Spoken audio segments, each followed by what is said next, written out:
Sir Milkipur में जिस तरह से इलेक्शंस हुए हैं, एग्जिट पोल में बीजेपी जीतती हुई नज़र आ रही है, आपका क्या लगता है? देखिए, जिस प्रकार से धांधलीबाजी की गई है और लगातार हमारी पार्टी की तरफ से भी शिकायत हुई थी और माननीय राष्ट्रीय अध्यक्ष अखिलेश यादव जी भी अपनी ट्वीट के जरिए कंप्लेन कर रहे थे, दर्ज करा रहे थे कि जिस तरह से लगातार पुलिस प्रशासन के द्वारा उनकी मदद करके चुनाव को भरपूर तरह से प्रभावित किया जा रहा था। लेकिन उसके बावजूद भी हमें उम्मीद है पूरी तरह से कि फिर भी समाजवादी पार्टी वहाँ से परचम लहराएगी और फिर विधानसभा की सीट जीतेगी।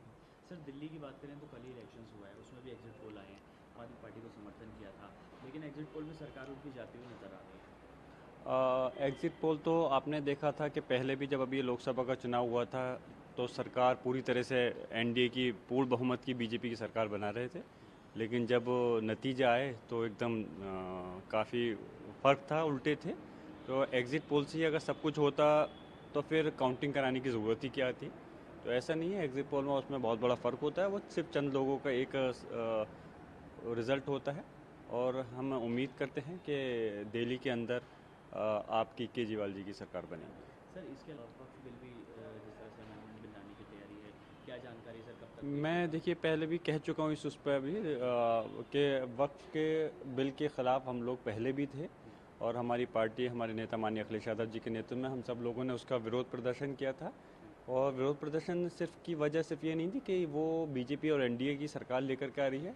उसके कारण सबसे बड़ा ये था क्योंकि उस वो जो है वो सिर्फ हमारे मुस्लिम समाज के लिए ही खिलाफ नहीं है बल्कि पूरे देश के लिए गलत है। और हमारे जो अधिकार हैं उसमें संवैधानिक अधिकारों के अंदर उल्लंघन है, हस्तक्षेप है और हमने उसका मुखालफत की थी। लेकिन जब गया जेपीसी में हमें उम्मीद थी कि शायद कुछ इसका हल निकले, लेकिन एक तरफा जो बहुमत के एनडीए का था उसी प्रकार से उन्होंने उसको लागू करने का रिपोर्ट बना के दी है।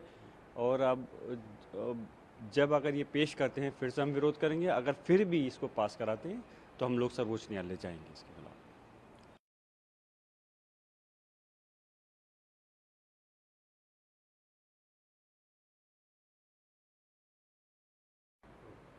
सर मिल्कीपुर में जिस तरह से इलेक्शंस हुए हैं, एग्जिट पोल में बीजेपी जीतती हुई नज़र आ रही है, आपका क्या लगता है? देखिए, जिस प्रकार से धांधलीबाजी की गई है और लगातार हमारी पार्टी की तरफ से भी शिकायत हुई थी और माननीय राष्ट्रीय अध्यक्ष अखिलेश यादव जी भी अपनी ट्वीट के जरिए कंप्लेन कर रहे थे, दर्ज करा रहे थे कि जिस तरह से लगातार पुलिस प्रशासन के द्वारा उनकी मदद करके चुनाव को भरपूर तरह से प्रभावित किया जा रहा था।